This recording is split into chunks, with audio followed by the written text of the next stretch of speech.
Les Syriens constituent la plus importante population de réfugiés relevant de la compétence du Haut Commissariat de l'ONU pour les réfugiés, qui vient de publier son rapport 2014. Avec 3 millions de personnes ayant fui leur pays, ils forment le plus gros contingent au monde, devant les Afghans et derrière les Palestiniens. 5 millions de réfugiés rattachés, eux, à une autre organisation. 200 000 personnes ont péri dans la guerre civile qui déchire la Syrie depuis 4 ans. 2014 a été l'année la plus sanglante avec 76 000 morts. De plus en plus de Syriens choisissent l'exil. Tout d'abord accueillis à bras ouverts par les pays voisins, leur nombre devient problématique alors que la guerre s'éternise. Le Liban est le plus touché, avec plus d'1 million de réfugiés syriens enregistrés auprès du HCR, soit l'équivalent d'un quart de sa population. Cet afflux de réfugiés a fait baisser les salaires et flamber les prix des loyers.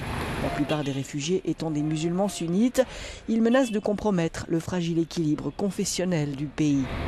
Débordés, les autorités ont décidé de limiter l'entrée des Syriens en leur imposant des visas. Une initiative sans précédent au Liban, jugée inquiétante par le HCR, qui a lancé un SOS à la communauté internationale. Ces mesures doivent amener la communauté internationale à améliorer de façon très significative le soutien aux pays d'accueil, comme en l'occurrence le Liban, pour les aider à faire face à cet énorme défi, a dit Antonio Guterres.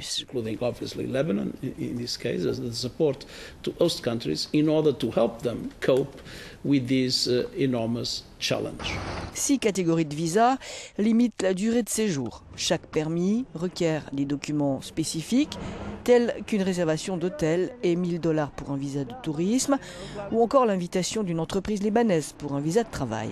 Les Syriens déjà enregistrés auprès du HCR ne devraient pas être inquiétés, les autres risquent l'expulsion.